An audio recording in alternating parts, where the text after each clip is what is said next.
Thanks for listening to the Music Production Podcast. This is your host, Brian Funk. I wanted to tell you about my Music Production Club.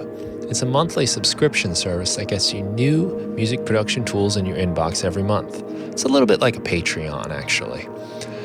This month, I'm giving away arrangement templates for Ableton Live. If you've ever had trouble figuring out how to structure your tracks, how long the intro should be, or how long the chorus should last, how many bars should each verse be, these arrangement templates are MIDI clips you can drag right into your Ableton Live session, and they contain the arrangements of famous songs. It's a really great way to help you get from 8-bar loop to finished track. Your Music Production Club membership also comes with my live performance with Ableton Live video course, an Ableton Live performance template, an exclusive pack of racks and instruments available only to members, the Ableton Live Pack archive, which contains 200 Ableton Live Packs, and my What Bob Ross Teaches Us About Music Production book that will help give you some ideas and philosophies you can use in your own music making.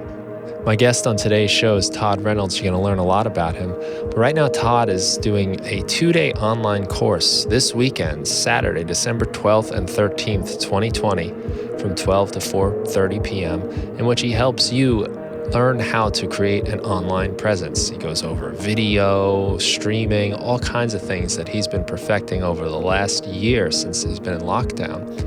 I think it's a really awesome opportunity. His videos look great. You'll see when you check them out. I've got links to this in the show notes, so you can just click on those to find out more about this course, Amplify This solution series called Level Up Your Virtual Presence. And now, on to the show with Todd. How's it going, everybody? And welcome to the Music Production Podcast. I'm your host, Brian Funk. On today's show, I have Todd Reynolds. Todd, you're one of the actual people I've met in real life on this show, which is a funny rarity, believe it or not. Yes, indeed. So it is nice to have you here and to talk to someone that I know actually does exist in the real world. Thanks. It's great to be with you, Brian, for sure. So Todd has there's a lot we could say about you, really. If you go on Wikipedia, it says American violinist, which is definitely one of the standout things. You're an amazing musician, and your work with classical music all the way up to, I think, what you're calling present music now is very interesting because it's pushing things forward, incorporating technology. Todd is also doing quite a lot of education these days. And we're going to talk a lot about Amplify This, where he's helping you level up your online presence, which he himself has done quite a bit. I was just watching his live stream before this. We'll talk more about that. But Todd, it's great to have you here finally. I feel like we're well overdue for this one. Thank you. Yes, we're overdue, and it's great to be here. And I've been watching you and all your activities ever since I met you. And it's just a great pleasure to be here in quasi in person with you. Yeah, right. Yeah, I mean, your work is super impressive. You've worked with so many. Reading the names of people you've worked with is incredible, like Yo-Yo Ma, Graham Nash, Bruce Springsteen, Jeff Tweedy, and then all the other work. Your Outerborough album was the Amazon Classical Album of the Year, and when I listened to that too, I was kind of expecting more what I would stereotype as classical music to get that title, but it's really very forward thinking, very modern. You're doing some really great stuff with Ableton Live and performance and live looping. So I'm excited to pick your brain and catch up a little bit. Sure. Yeah, let's do it. So we had our meetup about a week ago for the Hudson Valley Ableton user group. So it was a nice chance to reconnect. Yes, it was. And to meet Mark, too, Mark Mosher. Yeah. And Neil. It was cool. Yeah. And Neil I've known for a while. It was great to hang out with him. I don't think we've ever actually hung too much. Well, I think I met Neil when I met you doing exactly. TechServe presentation back in those days. Exactly. Yeah. Ableton users group. Man, TechServe. Mm-hmm. Wow. I was with a friend of mine the other day who lives up here, and he had one of those, it's an oscillator, right? But I mean, for those who aren't watching, I'm holding up my hands to indicate 12 inches deep, 5 inches wide, 6 inches tall. It's just like this with a dot with a knob on it for frequency, like a knob for frequency and a knob for gain that he got from TechServe before they closed. Yeah, that's like one of the World War II spy like looking things. Well, once I was at I teach. One of the things I do is I teach at the Manhattan School of Music, which is like the one of the conservatories that's not Juilliard, and which everybody knows the name of that. But there are some fine conservatories in New York City. Manhattan School is one of them, and it's 122nd and Broadway, so it's pretty uptown, and it's right around the corner from Prentice Hall on 125th, which is Columbia University's music studios. It was the electronic music studios. It's the famous one, the one with all of the like the whole wall of like four oscillators and envelope generators and all this stuff. It's a wall's worth of computer. It was the RCA computer. It was kind of the original synthesizer, sequence synthesizer. Wow. We can look that up, or you can grab a picture of it for your viewers if you like. If you haven't seen it, it's amazing. It's an amazing thing to see, and it's still there. And some of my friends call that their office, which is crazy, right? Why was I telling you this though? What were we talking about just before? Well, we mentioned those oscillators, the TechServe. Oh, that's right. So what I was saying, the reason I was telling you that was that I saw like a stack of them, like 24 of them there, these same oscillators, the one of which was in TechServe, and I asked one of my friends up there, how much did that cost? And it was like, oh man, it was a couple $1,000s an oscillator. I was like, wow, isn't that crazy? And now you just how far we've pull in come. an instance of operator. Yeah. It's crazy. Yeah, it is wild. I mean, even just the last few years with what you can get for hardware. Oh, yes. Oh, yeah. Yep. It's Hardware, a good time and then to be a synth person and, electronic musician of any kind, really. Right. So we did that users group. That was great. So we got to hang there, and then you asked me to do this, and then you got sick, and so now we're here. Yeah, we are here, and it's good to have you. I just was watching your live stream right before we started. You're doing a stream every day in December, where you're sharing you're doing a little bit of live performance, and you're also talking about, but this is tied in, maybe you can tell us a little bit about amplify this and level up your performance. Because you're really, since I guess like the pandemic started, you've really decided to jump all in on live streaming and the internet is your stage, as you've said. Yeah. Well, this is kind of an interesting thing that took place in March. It was March or April when we first started thinking about it. First of all, I had never gone live, ever. I am not a YouTube content creator. I look at people like yourself and all the other great, Ableton certified trainers and folks like that who are constantly putting out content. It just like gets better every single day. And I also, of course, watched you putting out your packs and all that stuff. And it's like, that's a whole level of exposure and visibility and engagement with the public that I never had time for. And I guess start there, never had time for. And all of my teaching would be in the context of a college or a university, and I would travel the nation and like talk to, different people, different types of music departments, and turn them on to Ableton Live and maybe do a concert. So I would kind of be all in this system rather than using the internet at all. So when things went indoors, and what I affectionately now refer to as the Great Pause, there was such reflection for me about so many things. I mean, already I was performing a little bit less. Something happens in classical music when you get to a certain age. It's like, you can continue to try to, tour. And if you have people that you're affiliated with who remain touring and there's loyalty there, then you continue touring with them, right? But I mean, some of the names that you mentioned at the beginning, some of them I actually have collaborated with and worked with for a long time, and some of them I haven't.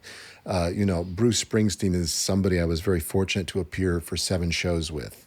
on stage with a bunch of other string players. So that's not like my gig. And Graham Nash, we did a thing for VH1 long time ago. So those names, of course, are people that I have a lot of affection towards. And, Todd Rundgren and Joe Jackson, my band toured with them for like 12 weeks in the US and Europe. However, people like Steve Reich, who were my steady gig, people like Meredith Monk, another great artist who I had the extraordinary opportunity to form a string quartet for and work with for 2 years. My own band, Ethel, which was a string quartet. These are people I worked with long term. These things, you think they're long term, but then Steve Reich stopped touring with his band, unlike Philip Glass, who still tours with his band, right? So they're all or mostly band projects. Steve Reich now, everybody else plays his music, and then he goes to the gig and makes an appearance. Both of them, equally extraordinary fathers of the faith, I guess you would call it, in terms of minimalist music and electronica and techno and everything else. It's like, it's not, if not for them, right? So anyway, the point being that I had already started to kind of not tour as much. And I'm teaching at Manhattan for the past 10 years, Manhattan School of Music. And I also moved 3.5 hours away from New York. I kind of left New York in 2016, permanently in 19. And so I stopped doing the studio scene. The studio scene actually stopped me. Studio scene of playing as a violinist is just, kind of began to peter out, Broadway has always had a challenge because even though there's a union in New York City, the jobs were going away. I did do a couple of Broadway gigs. Anyway, it's just started to think, and Isabel, my partner as well, let's move up there where we have some friends up in Massachusetts. There's a whole reason for that too. And so we did that. So I was already kind of starting to look at other ways of teaching and performing, but not doing anything about it. Mm-hmm. When COVID came, I began to realize that I'd never looked in a camera. I'd never done this content creation. I am a kind of a photographer at heart as well, but I don't have anything that does video. I have a nice Nikon that does still shots, and I love it. But so I started to say, well, I better start looking in a camera lens and start getting used to this. And there was a whole bunch of psychosis that went on, just such self-consciousness and, sweat pouring down my face. And it's a weird thing that our brains do, we make really big things out of things that may not be so big. Mm-hmm.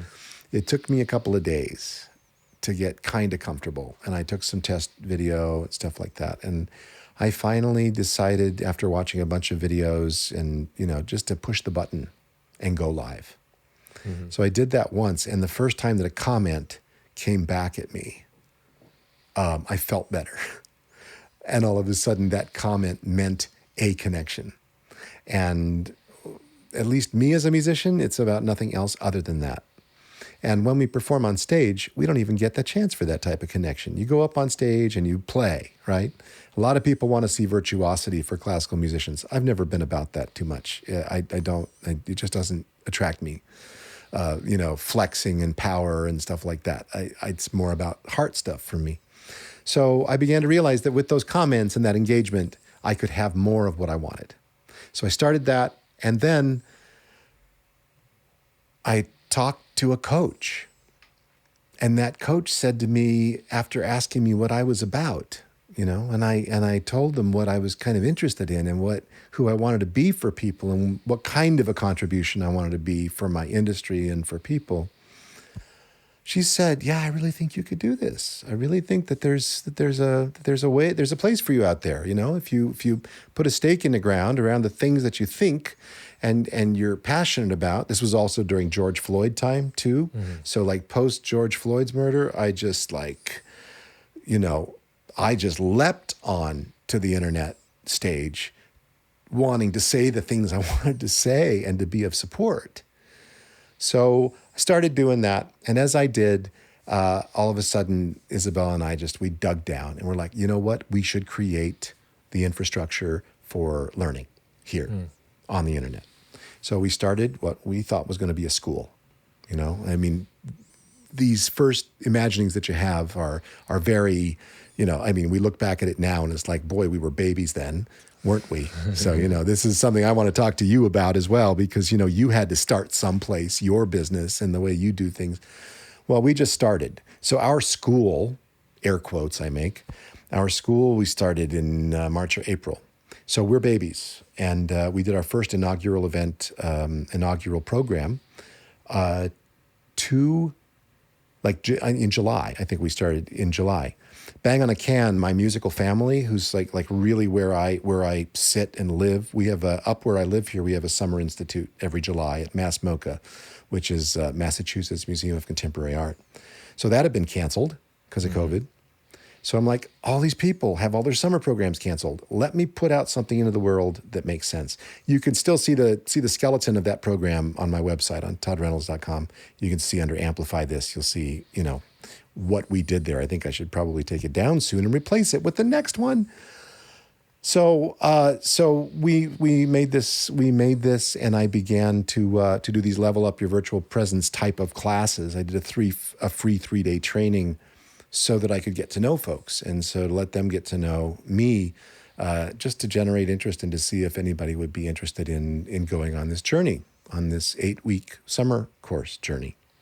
And thankfully, we had some folks who did, and they came along. One of them was there today on the stream, and we had an incredible time.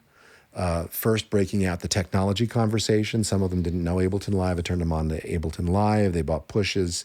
We talked about recording and, the idea of being creative powerhouses. Like, if you're a classical musician, are you a creative powerhouse if you aren't actually generating your own music as well? If you can't record yourself? So we started to talk about expanding. It's called an expansion lab. So we expanded that way. Then we started to expand musically. It's like, what styles, what genres, what ways of making music do you wish you knew or had a flavor for or touch with or some sort of practice in, that we could kind of maybe build a little path for you to go investigate that. And then the third prong was, if you're a musician, we've always been fascinated with building audience, right? That's kind of the goal. How many records can you sell? How many tickets can you sell? Da, da, da. And during this time of racial unrest, of social unrest, of problems with the public health system, with us just like floating out here without a lifeline, it seemed to me very clear that we need to be building community rather than audience. Mm-hmm. So those were the 3 pillars on which Isabel and I built our Amplify This program. And now we are setting up for a program next year, starting in February, which will be XLab 2. And it's up until we get there, we're planning some free trainings and so on and so forth. Once again, and I'm going live every day this month, just to kind of say, this is who I am, and this is what I'm about, and these are the subjects I love to talk about, and would you like to hang out? And then, further on down the line, we can hang more, in a more official way, if that's appropriate. The February program is paid. It's a 5-month long program, 20 weeks. Wow. 5 times 4, 5 months, right? So it's a 5-month coaching program around projects. So if you want to make your first EP, if you want to make a whole record, wherever you are, it's about really, once again, putting a stake in the ground for who you are as a musician, and basically getting louder, just getting louder. So that's a very long-winded tale of our progress. It's great because this is something like I think everyone sort of needs to think about a little bit, as a creator, as an artist, who are they, what they stand for. And I really like that you kind of went through the journey yourself and then are now putting together the lessons that you've picked up along the way. That's something like where it's fresh in your mind. You've been through it. You understand what it's like. Like you mentioned, staring into a camera for the first time. That's I mean, I don't know. You said you got used to it in a couple days. Like every time I turn on the camera, I'm like, oh, this is kind of weird. You know, like it's just part of it. It's just that thing, Yep.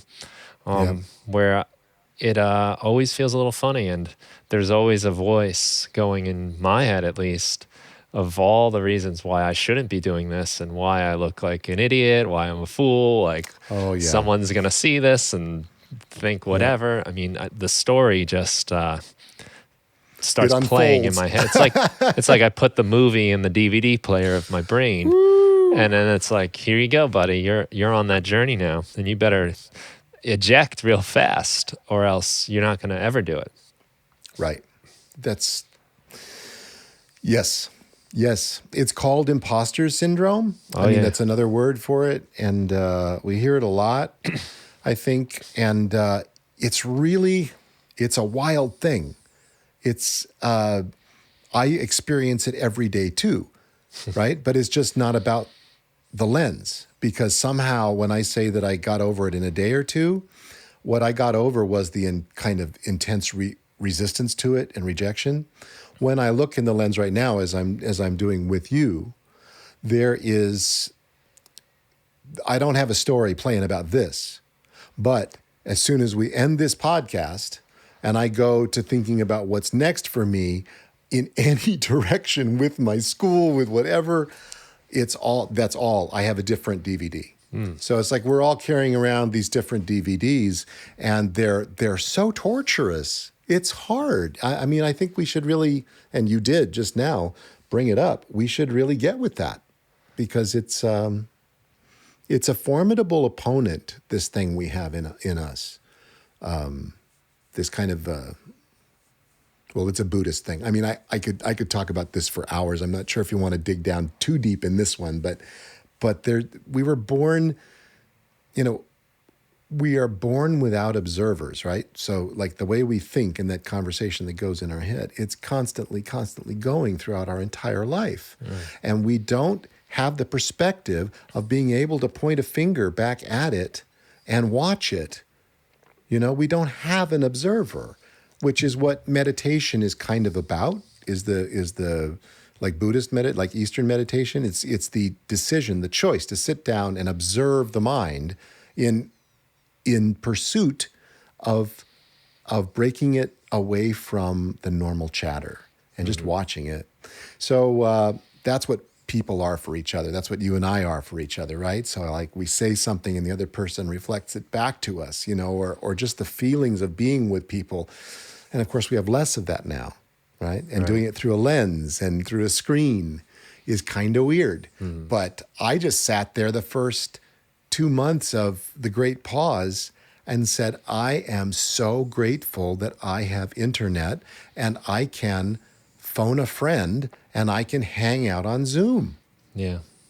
My dad, who's 93 years old, I call up the facility where he's staying and I talk to somebody and they grab the iPad and they walk into his room.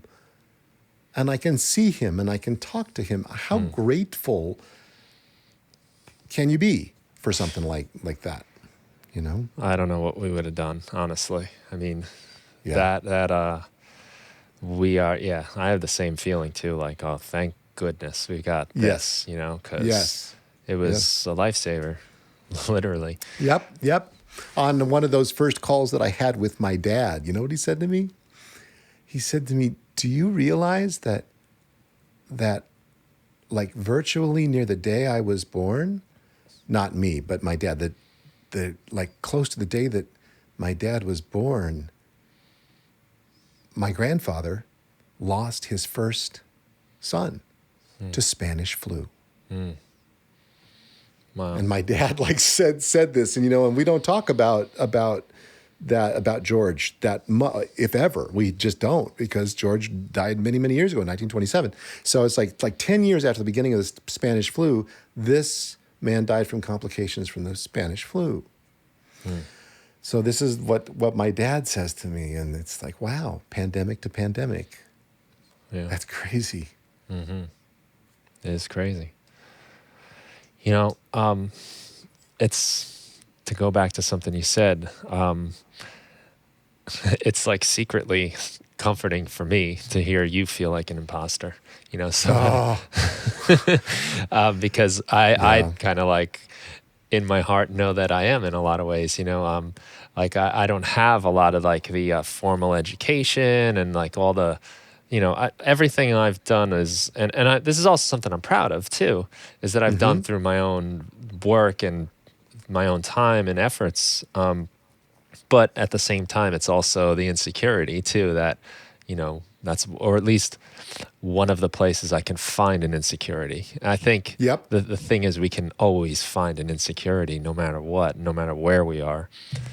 But what you've mentioned about like how you weren't thinking about that stuff now reminded me of how I feel at live performances, where the build-up is where the anticipation is, but once you get on stage and you play those first few chords, like now you're in the zone and you're not even, that monkey mind chatter is suddenly like muted, and you're just doing what you do, and you get in that weird zone type feeling. And I never made that connection really, that that sort of happens in this arena too. Oh, in the podcast arena, you mean? Oh, in the podcast, in the making videos, in the going Right. live, all of that Right. stuff. It's Yeah. a similar feeling. And if you were to look So at like true. some of my podcasts that I do by myself, I've recorded one yesterday. The first few minutes are like all these cuts and edits. Oh, I guess stop, start again. Stop. But then it's like 30 minutes of nothing, of no stops. Then you're just in it and you're Yeah. talking.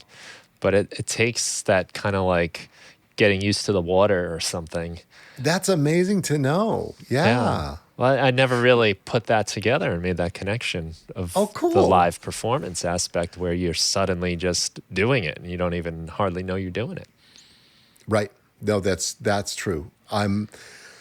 There's an interesting, I think there's an interesting opportunity available here at this point to talk about, severely educated versus autodidactic. I think that I've started playing the violin when I was 4, right? Mm-hmm. Playing the violin for me is something that I do every day. It's something that I don't have to think about or worry about that much, these days. But how I got to that point is an interesting point. So I want to talk about that, but also want to respond to, the difference between music makers, right? It's like all of us come to music from whatever place we come to music from. And I do not, with one fiber of my being, think that one has to be an educated or severely taught or virtuosic musician to be a great musician. I also don't think that one has to be a professional musician to be a great musician either. I think that music is something that is native and is a birthright for every single one of us, and however we come to it is however we come to it. So I learned a craft, and it's called playing the violin. I learned that craft from some very, very heavy people and in some very heavy ways of training, which also bring with it a ton of baggage. I remember being in my master's degree at SUNY at Stony Brook and realizing that as I got up on stage to play the music that I was playing, I was always nervous. I was always nervous. I always had stage fright. And the thing is, when I got on stage, that didn't disappear like it disappears for you.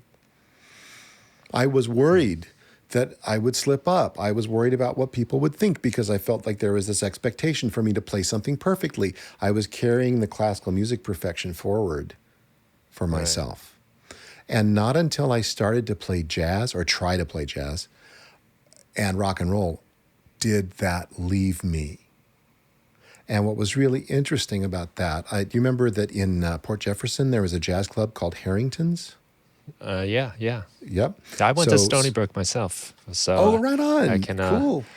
I'll comment on that after you're done. But go ahead. Right on. Yeah. So Doug Harrington had this jazz club in Port Jeff. They had an open jam on Monday night, it so happens that okay, here's a quick sidebar. I had the incredible opportunity to study with somebody who was thought of as the greatest violinist in the world. His name was Jascha Heifetz. He's long gone now, long passed from us. And he wrote a bunch of encores. It's like this, classical music, there's no improvisation. He wrote a bunch of encores on Gershwin tunes, right? So like, It Ain't Necessarily So or Summertime's a minor blues, right? So I would go to Harrington's and play a minor blues and be able to kind of improvise with the band there. And they gave me a gig which was funny because I couldn't play jazz at all. So I hired real jazz players and I played the heads and they all blew over it. They all improvised over it. That was how I learned to play jazz anyway. When I did that, I had to start out with the fact that I sucked. Like, period. It's like I can't improvise and I'm going to try. So I had to really cut myself enough slack to just be there and let my violin chops carry the day, right? So I made that choice to do that. And when I did that, it started to absolve me a little bit of the need to be perfect. And that's one of the greatest gifts in my life that I have experienced, is some reduction in the nervousness and the expectation and the need to be perfect. And that's kind of what these daily live things do for me too. Because as I'm working with Ableton Live and I'm managing too many things and I've got my violin in my hands and I'm trying to make music and I'm really trying to be present to what's coming to me, and it's great for meditation. It's a meditative experience because I'm really focused. I'm really one-minded. But I have to let it go when I play a note out of tune or when I play a wrong note or a really bad chord. I've got to have it not matter. Yeah. And that really helps. It takes me away from that need to be perfect. So for me, it's almost like the opposite, right? So tell me, I'm ready. I'm listening. I had no formal training. I got a guitar when I was 14, and my friend showed me how to play Enter Sandman by Metallica. And I was into playing rock and roll, and as much as I really got into it, as soon as I started playing guitar, I was like, this is it. I love this. But as much as I was into music, the school side, I had nothing. I wasn't in the band. I wasn't anything.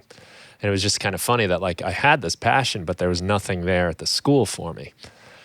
And I would play with a lot of kids like me, more or less. But every once in a while, we'd get someone from like the band, the school band, and they had this different like approach where they kind of needed to be told what to play. Like they needed the music, or they needed like a part, and I would be like, well, just fool around on it, because that's all I ever did anyway. Right. And that was really challenging for them. When I got to Stony Brook doing English work, I was taking as many music classes as I could pick up on. And I was often, as homework assignments, sent to recitals or concerts. And, I was completely blown away just by the musicianship and, the, to me, perfection, really, in their performances. But I did notice right away, like, this is a much different environment than like these rock shows I'm playing on the weekends. Right. Where it's real loose, it's fun, and it doesn't matter, and guitar feedback, and right. Where you can see that these performers are under tremendous stress, and they're trying to get this just right. Yes. And everyone's watching them, like scrutinizing them. Yes. And there were a few where, mistakes happened, and I felt just like terrible for the performer, because you could see like everyone that was staring at them suddenly go, like they're making notes about it. And tense. Something I learned as a musician, like in rock bands, was when there was a mistake, like go with it, have fun with it almost. Because I'd seen bands play where, the guitarist breaks the string or something, and then that's it. They're mad, they're upset, the show is like off, and that energy gets communicated to the crowd, and, it's all awkward.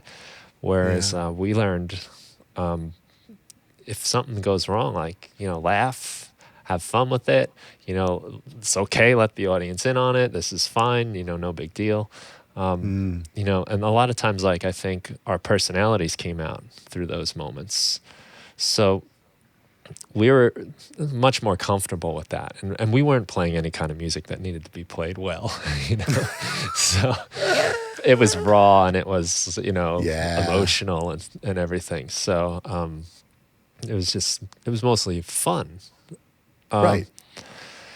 But that other end was kind of eye-opening because, to see the symphony play or to just even see like one student playing her cello in front of all these people on that stage, it was just so tense in a lot of ways. But still, it was at the same time, I'm like, I'm never going to be the musician these people are. It's just not the road I'm on. But it's a different world on a lot of ways, and I can understand how your experience going into like the jazz club, where it's all about like that kind of stuff, would be a shock to the system. And even though you have that craft down, you're an elite player at this point. That's just another universe, and there's so many universes in music and in art, right?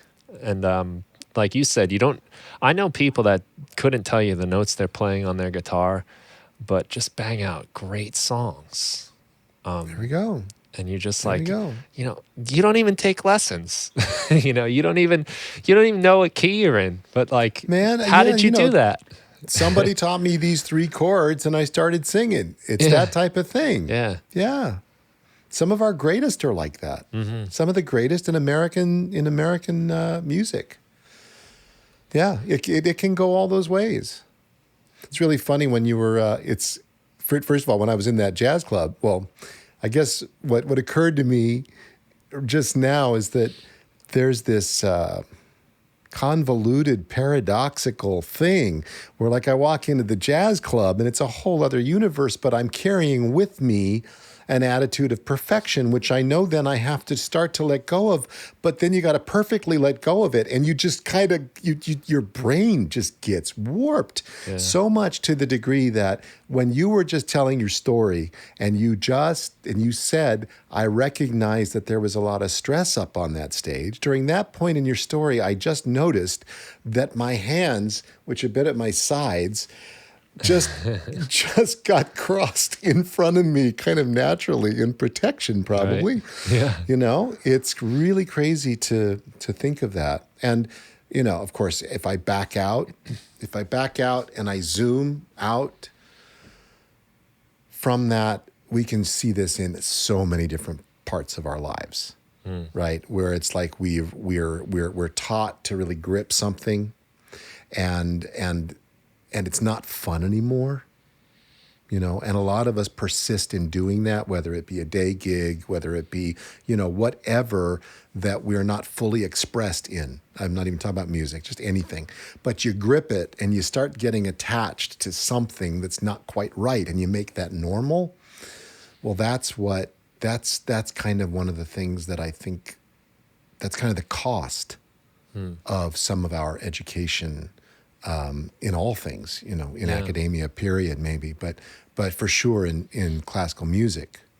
And I think things are changing, in classical music. I'm watching at the Manhattan School, things are changing, even politically, with the kind of reawakening of racial issues and gender issues. It's like, our school, for one, is trying to take a lead role in like moving things forward, like really forward in exclusivity and diversity.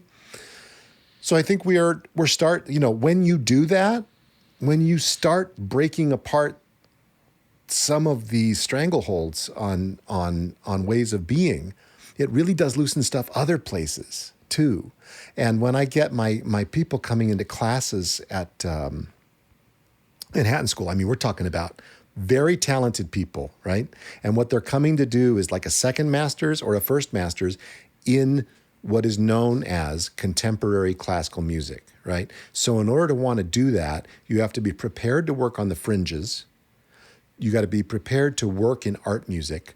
The music that you love is by composers that have been breaking the mold. They're kind of like the Beethovens of their day, right? So the music doesn't sound anything like anything. It's like unique to them, right? It's really creative.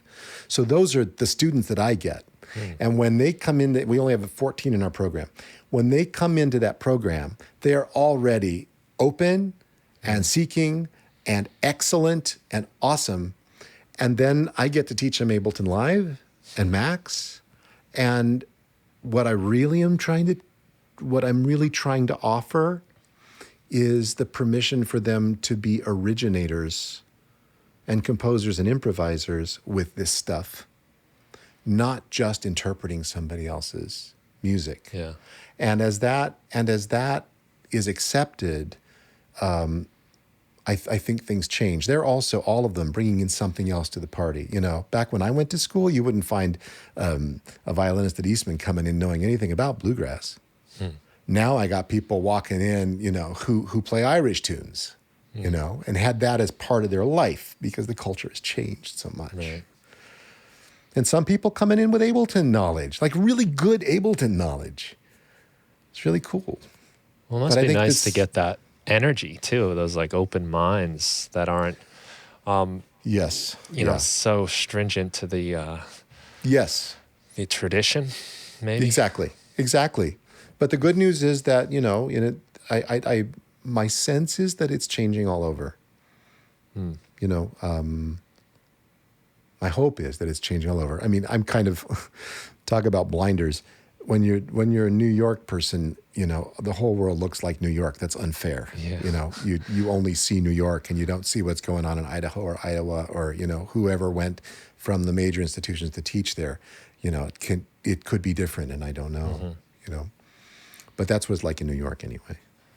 Well, I do see that kind of happening in areas, you know, even like with Berkeley online where I teach my class, you know.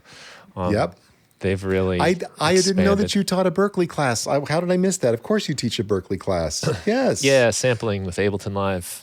Yeah. It's a great class. It's I mean, it's so open-ended too, you know, it's like the idea of sampling these days. Like, what does that even mean? It's exactly. To me, everything is sampling now. I record my guitar, and now it's a sample. I can play with. Right. So, but they've embraced like the laptop and MIDI controllers as instruments. They really have. Yes, they have. Indeed. I mean, that's so nice to see. I've encountered a little resistance to that in the music programs in the schools. You know, like trying to bring Ableton Live into the school system with like we got all the pushes donated when they came out with Push 2. They did that incentive and they sent us a ton of pushes. And here I am with like thousands of dollars of software and hardware trying to get anyone to let me show this to the students to get anything happening. And now I'm sorry, Brian, that I forget. Can you tell me what level of school you're teaching? High school. High school, at the high school. Yeah, I think there might be a little more open-mindedness happening. But in the beginning, I was really shocked that like no one in the music department was interested. Yeah. Because, I mean, even in a selfish, preserve your job kind of way, like because the music programs nobody's talking it. Nobody's able to talk to them about that issue. Probably, you know, they probably don't want to hear about it either. That things are changing. Well, you know, the arts sadly get cut in education very often. Yeah. So if we can get more student interest in this, because the kid that wants to make hip hop beats is not signing up for, you know, choir or marching band, you know, right. But they love it. They could be a valuable part of this community, right. You know, this program. I mean, all it would take would be you standing like in front of an assembly, especially as a faculty member, with a push and a guitar or whatever, and doing a performance for them, the kids would go crazy for that. Yeah. Especially anybody who was interested in hip hop or anything else. Yeah. And show them that they could make TikTok videos, and then you'd be, come on now. And we've got a club now, which is great. It's official. It took a little while to get going, and I had like secret club before we had the real club. So I was doing it a bit anyway. That's great. But I see the kids in my school that remind me of myself that were really into music, but the school just had nothing for them. Yeah. I took a general music class in 7th grade, like a year and a half, 2 years before I started playing guitar. And fell in love with playing music for the first time. And it just meant nothing. I hated the class, honestly. I didn't even like it, you know. I think I went every other day, art and music, and I hated the music days. I loved the art days. And but it wasn't like, it was just this like general, boring basics. I remember we were learning about like duple and triple meter, and it was like, it meant nothing to anyone, right? Especially, yes, and here I am. I'm this like little budding seed that's ready. I don't even know it yet, and all it would have taken is someone to just like open my eyes to it, and it got missed. And you know, it's just that wasn't the part of music I was into, but it was just kind of a shame. And so I see like the kids now that are into all this other stuff, they're never going to sign up for, you know, marching band, like you said. But they would love like a studio recording or a songwriting or something like that. There's a lot of, you know, did you do magic when you were young? Like was that magician? Was that like a French drop? Yeah. No, was that an interest of yours? I think I had like a little kit, like a little magic, because all kids do at some point. Yeah, right? like it wasn't anything that lasted though. I was so into magic when I was young, right? And I guess the line that I draw, and I still now and then do some magic. I still have some gear around here, nice. And I'll do that. I do it very rarely because I think there are people who do magic, and I'm not one of them. But you know, card magic, all sorts of stuff I did. But the real reason I bring it up is that I think that kids are fascinated with things that seem magical. And when you can play something into Ableton Live and press a button and it plays back at you, when you can make a beat out of your voice, when you can, there's so many things to do. I mean, the very idea, I have a soft step foot pedal that I use to control my sets. And as anybody who's watching or listening to the podcast may or may not know, the Soft Step 2 can send continuous controller information, so 0 to 127 with pressure, so I can step down on it and step up. And then I can scroll through an Ableton rack, or I can trigger a looper, you know. So the idea that I can stand on stage and do this stuff with my feet and make stuff happen in real time is kind of magical. And that, I don't know whether I intend the audience to be fascinated by that, but I'm fascinated by that. And it's so much fun to be able to do stuff that I couldn't do with just a violin in my hands. So I would imagine any kid with this magic in their hands would be so happy and drawn forward into learning more in this way. That was what got me. It was magic when I first realized. That day with the guitar, I never knew that if I had a guitar and I knew where to put my fingers, that I could play the songs I heard on the radio that I loved. I didn't know I could do that. Like, I was 14 years of my life, that thought just never came into my head. To me, rock stars were magic. They were sent down, struck by lightning on a mountaintop somewhere, you know? So it just wasn't a thing that I could do until I saw my friend do it. And then I was like, oh, wait a minute. Like, you know, like the secret to that? And it's magic, isn't it? And music still is like that, you know, even if I'm learning theory, you know, I think maybe as a way to avoid it, sometimes we will like not learn theory. You know, like I don't want to ruin the magic of it. You know, but when Yeah, yeah. I think that's a little bit of resistance or something. But when I do learn something new, it's like, oh, that's like the secret key. That's that's how I can get That from. unlocks the next door. Oh, yeah, exactly. Like, oh, that's how I can fit that chord into this major scale and it doesn't belong here. Like, ooh, that's exciting, you know? That's cool, yeah. So it's still magical. And even every Oh, yeah. time I start like playing around and and I don't know what I'm going to come up with next, and next thing I know I hear it and it's just like, Mm-hmm. how did that happen? Yep, Where did that come from? Because it wasn't here yep. a second ago. Yes. Yeah. Yeah. I wish I were. I have this constant wish. You know, you bring up Berkeley. You know, which is your employer. You know that there's this thing about going to Berkeley that I heard, and I'm sure it's probably true. As an instrumentalist, you go to Berkeley for a 4-year degree. The first 2 years, all you do is sit in a room and practice scales and arpeggios. Right? You're learning your changes as a jazz musician. It's like what you do, and there's a part of me which really wishes that I had that training. Once again, you start thinking to yourself, "Oh, would I lose the magic if I had all that? If I had all that information?" And yeah, you can get pulled this way or pulled that way. So I have a little bit of that, right? It's like I could really use a little bit more harmonic color in my improvisation. My pieces tend to be 1 or 2 chords, not 20. I also would feel really uncomfortable if I learned that stuff and all of a sudden I was like a prog rock geek playing in 7/8, in 7/8, you know, music which I respect so highly. But I mean, it's like there's all this stuff you could have, Yeah.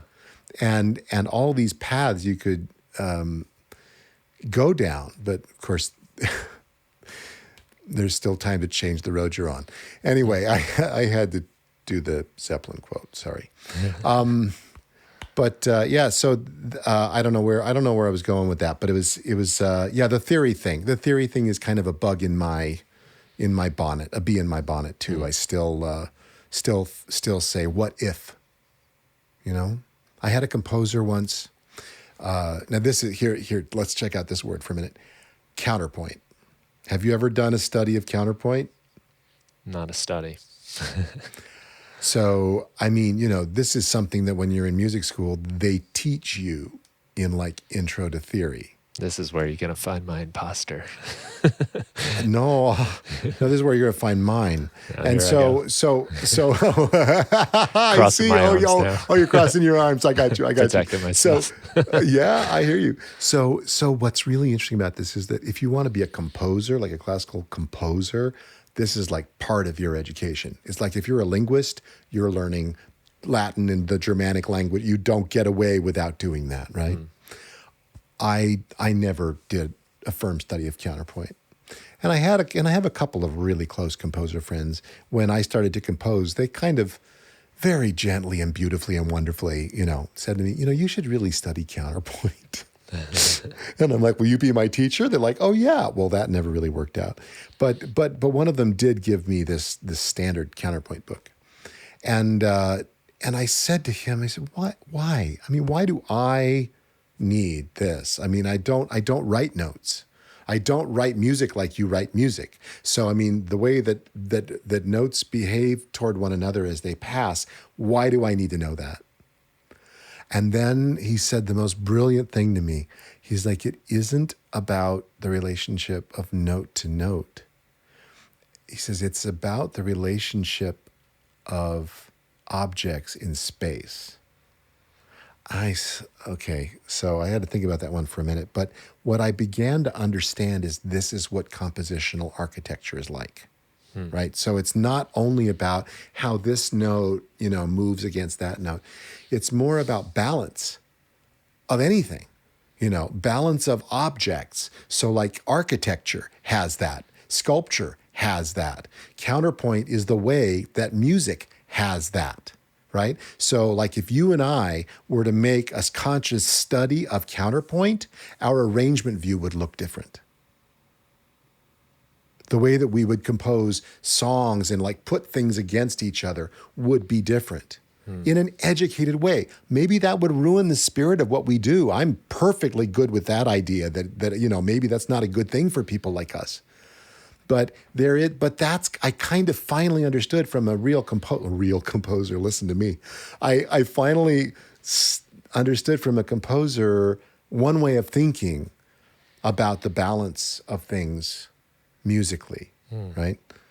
In our techno things or songwriting or whatever, you know, music that all of us who are working, you know, in kind of the software sequencing space that's very grid based, we have forms. You know, if you do a songwriter form, you got your verse, chorus, verse, bridge, chorus. You know what it's you have a song form. It's kind of delineated.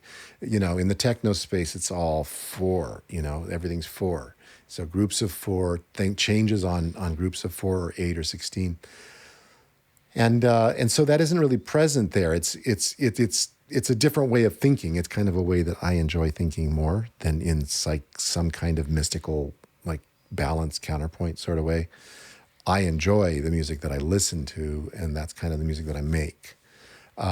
But yeah, it's interesting to think about this. This is how these composers like Beethoven or current composers like Michael Gordon, if anybody doesn't know his work, kind of like Michael Gordon and Julia Wolf and David Lang, these are the bang on a can composers.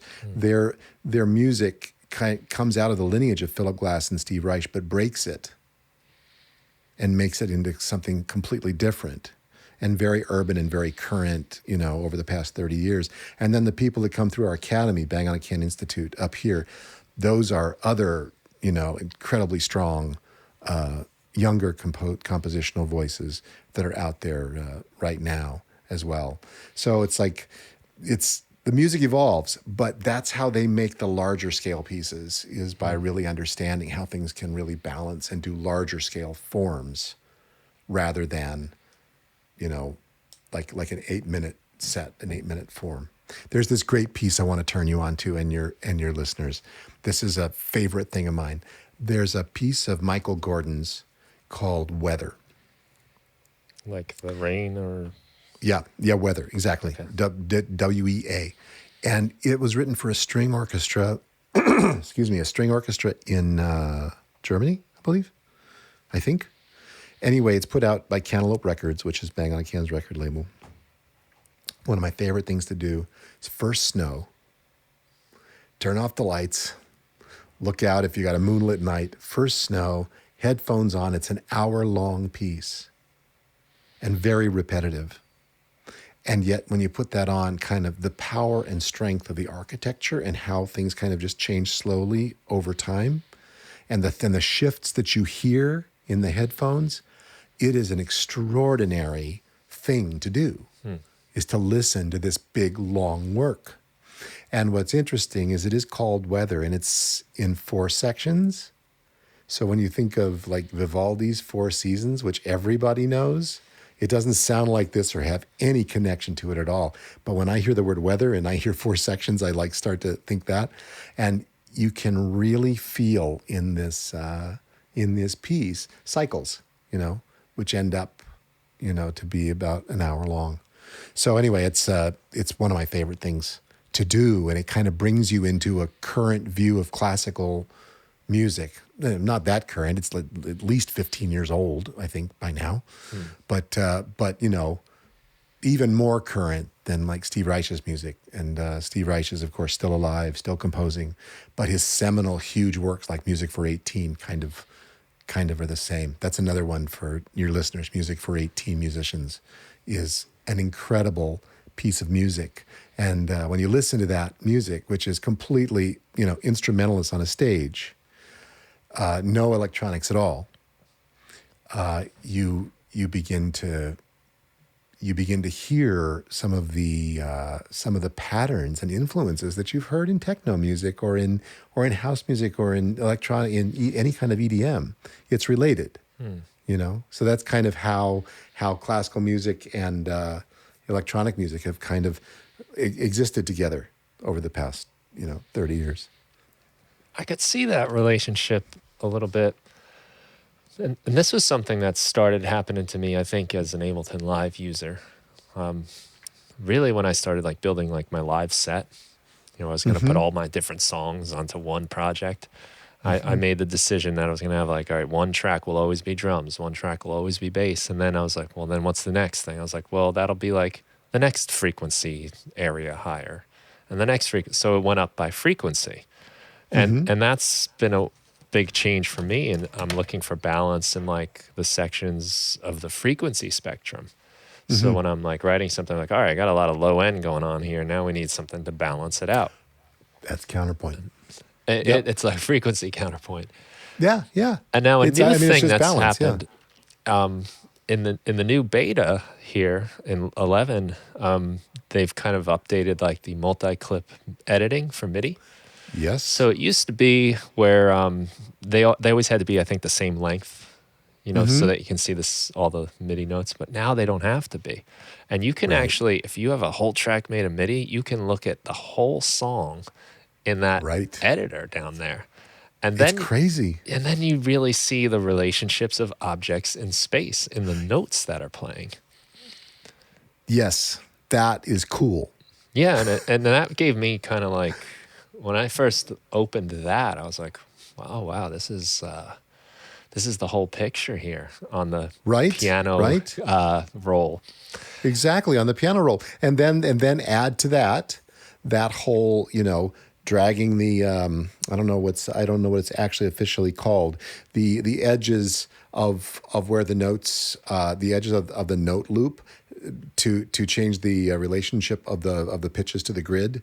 So they contract and expand in relationship, but not in relationship, not evenly. Do you know what I'm talking about? I think so. I think you're like stretching them, right?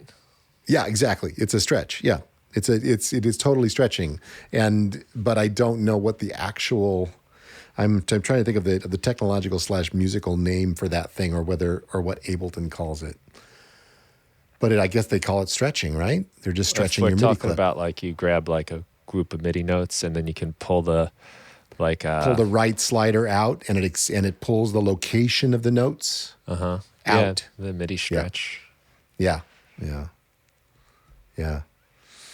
That's when you do that, you could do that as a compositional tool, right? And you could find your notes the notes that you chose lining up in a different relationship to the notes that are going along with it, and it wouldn't have to be exact either. So you get some real subtle variations in things as you use clip after clip after clip with a different length. Is kind of what I'm proposing. I haven't played with it. That's my bad. I tend to hang out in audio more than I do in synthland. And that's just because, my comfy place is having my violin in my hand, right? And looping it. It's kind of where I tend to hang out more. But I've been working with Wavetable more and really enjoying that a lot. Yeah, it's a whole world. It's a whole universe. Every little thing you can open up, which I think makes it really difficult to make music sometimes, is that every little thing you open up. I was playing around last night, and I got the Prophet 6 here, which I Congratulations. love. It's beautiful. I've had it for like 5 years, and as much as I love it, it's like woefully unexplored, and as much time as I've spent with it, still it's every time I go on that thing, it's like, oh, listen to this subtle thing that's happening. And, I keep learning about it. But I just put an arpeggiated line in there, just like 3 notes arpeggiating back and forth. And I had the hybrid reverb open. Yeah. And one of the algorithms is called tides, and I don't exactly know what that means, but it's not exactly reverb. It's reverb-ish. But reverb-ish. But it's something weird is happening, and I found myself just sitting around for like an hour, just turning the knobs slowly and just listening. And I made a little video. I put it to like a clip of my dogs running, which we spoke about before we started recording. You got to keep those dogs busy, or else they'll find something to get busy with. Yep. But I was just loving yes, I see. how just the subtle turns of those knobs on that one algorithm on that device, combined with the Prophet and it's got that slop knob that Yep. makes it a little, temperamental to your preference, which mine is usually pretty high. I don't actually know the Prophet 6 at all, so you're speaking Greek to me, but I totally feel It has what you're saying. Beautiful knob called slop, and all it does is make everything inconsistent. Changes the pitches. So it's kind of like a randomizer. Yeah, the pitches, the timing of the envelopes, and everything just gets a little like broken. But you can control it, and That's really great. Suddenly, you turn that knob a little bit, and like things just come alive. Yep. But I guess I will tell you, I have hybrid reverb now set to tides in my set. You'll hear it tomorrow on my stream. I would say make a loop with your violin, something like maybe you were doing in your live stream earlier, which was really great music for you to be talking over, by the way. Oh, thank you. Maybe run that through there and just play around with like the size, I think it's called. And right, and there's a rate too. Yeah, there's a couple like kind of funny controls on that one. Yeah, I don't know why I got into it, but once I got in, I realized like an hour had passed. That's called flow, right? Yeah, That's like the definition. it was something hypnotic happening, and I was just really surprised with the strange world that was coming out of this, and it wasn't exactly reverb. It's like more like reverb, recreates a room, but this was more like a universe or something. And not because it was too large. I don't know how to explain it. But I may not sleep tonight now because you're totally getting me interested. I was up way too late last night. Yeah. What were you using a big convolution? No convolution. It was like none. So it was blend 100%. Yeah. Cool. Yeah. All right. Yes. I will totally. So check that out. if you're playing around with the 11 beta, like fool around with the tides. I have it right here. I'm ready. I say tonight it's happening. It's happening. But I think I brought that up just as an example of how there's just so, like you mentioned, wavetable and how deep it is. It's just so many paths to go. You can get lost. I guess like having an instrument too, like you have the violin, I have guitar. It kind of like does give you that focus a little bit. Mm-hmm. And also comfort, Yeah. I also, I've always had plenty of MIDI controllers around me.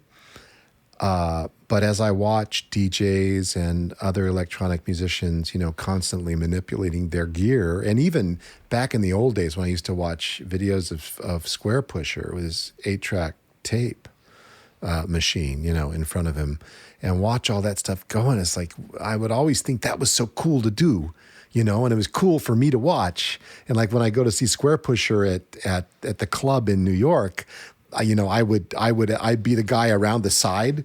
Everybody be in front of the speakers enjoying the music. I'd be around the side trying to see what he was doing, So I was always interested in what people were doing with their MIDI controllers. But then when I would try to do it, I'd feel still kind of disconnected from it.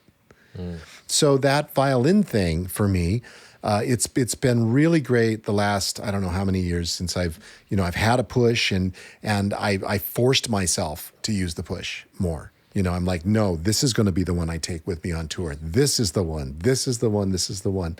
So now with my violin in my hands and my soft step, I really do have, and the push, I've begun to find this way of making music kind of half with the instrument and then going ahead and touching the gear. I did make a decision a number of years ago just not to touch the laptop anymore. There was also in the academic community, there was also this conversation about touching the laptop and how that was kind of distasteful. People got a distaste for that. And they're like, don't touch it because it's not, it's not that people will think that you're checking your email, but you might as well be, because you don't get to touch anything tactile, and people aren't, I guess live coding's a different thing. I ran into a live coder the other day that has kind of blown my mind. I forget what his name is, but he was given to me. Anyway, sorry, that's a total digression. However, where it all started to make sense to me, Brian, was when there's this, I got handed an operator track, and all that was happening with it was that it was inside of a rack. It was an instrument rack. And so the frequency and the decay and like all sorts of stuff was mapped to the 8 macros, now 16 macros. But it was mapped to that, and with one clip in it, which gently modulated pitch. And I could then spend time making music exclusively with the decay and release times and the filtering. And oh my God, that was a new world for me. And that's when I started to use MIDI controllers more and feel good about them. But still, I mean, this is all just to say that, yeah, having our instruments, your guitar, my violin, it really is I don't even want to call it safety. It's that tactile thing. I guess I was trying to make the point that we do need tactile things. And touching the laptop is a tactile thing, but not really. And having MIDI controllers and really getting to know your setup is a tactile thing. But never will it be as tactile as the thing you grew up playing. Yeah. Well, there's a clear understanding. If I'm got my guitar and I do a big Pete Townsend swirl with my arm and hit the chord, you saw that. Yes. Yes, there's a connection, and that's performance, right? Exactly. And when I said that there was this conversation in academia going on, that was the conversation. Hit the drum and I see what happened. Right? Right? It's very exactly. Self-explanatory, but yeah. Exactly. But MIDI controllers can be the same thing. I mean, you can be pressing buttons and people are like, I don't even know what you're doing. Like, it just... Oh, man. And... Yeah, the number of times that the people have come up to me because at the beginning I had nothing in front of me that I touched. It was like I play the violin and I'm playing 100% of the time. So I'm playing the violin and I have a foot pedal down here. So I would make something up literally from one note, from scratch, for 20 minutes. And after the performance, somebody would come up to me and say, "Were you playing with tracks?" And it was so demoralizing. No. It's like, I just Is made that an this iPod? thing for you. I just made this thing for you out of nothing. It's kind of like, it's a point of pride for me that I can do that. I can make a composition for you. And you thought I was playing with tracks. It's just kind of like, I'm not Josh Groban. I mean, it was kind of no shade to Josh Groban. But, it's like we've all been doing tracks for a long time, We still do that on stage. But yeah, it's the tactile thing. Well, it's good. Like you mentioned, having that rack with the specific macros, and it kind of told you what knobs you're going to turn, and it was set up. I kind of feel like that's what you have to really do with your MIDI controllers. You got to give them a role or a purpose, because when you just get an APC, well, even the APC 40 is kind of prescribed, it's telling you what to do. But if you just get a keyboard with some knobs and faders, in a lot of ways it's like handing you the strings to the violin, the bridge, the fretboard all separately. You kind of have to put it together. The nice thing about the violin and the guitar, they're made already. You have to build your instrument inside a MIDI controller, make it into something useful. You're so correct. You're so correct. That is a great way to talk about it. I must make a quick aside just to so applaud you for your Bob Ross book, by the way. Oh, thanks for checking it out. I love that book so much. I love it so much. Thanks. There's do you know the Underground Producers Alliance? No. UPA. It's an underground. It's kind of a Brooklyn group. It's not a group. It's a school. It's a full-on school, masterclass school, headed by and created by Roz Messenai, who is a great percussionist and was known to be a performer, composer, and just kind of really strong presence in the downtown new music improvising scene with John Zorn and folks like that. He's an important guy and has lots to say. And he started this school, And there are lots of Ableton Live practitioners in there, very heavy people, like Scotty Hard, who mixed it, who's one of the Wu-Tang Clan, has done Wu-Tang Clan albums, mixing and mastering, and Val Janti, great Haitian percussionist, electronic. Anyway, yeah, the reason I brought his name up is that in his racks, when he makes Ableton racks, he makes sure that there's no names on them, on the macros. So you kind of have to, of course, anybody could change that, but his point is you need to know what your knobs do musically, and they need to become an instrument for you that you don't have to stare down at to figure out. Yeah, I like cool. that non-technical. Yeah? I think you're an OP1 user, right? Yes, I am. How those, you don't know what that's a cow. and just these four knobs do something to the cow, but you listen. And yes. I like that approach every once in a while when I'm making a rack. I'll name them weird things. I did Dream Keys was a pack I made, and one of them's like REM. One of them's I had to forget what they were called, but they weren't like filter sweep or right.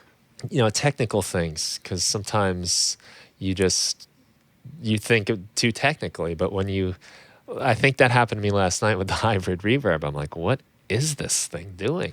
Right. Right. What is this sound that I'm getting? Like, it doesn't really sound like reverb.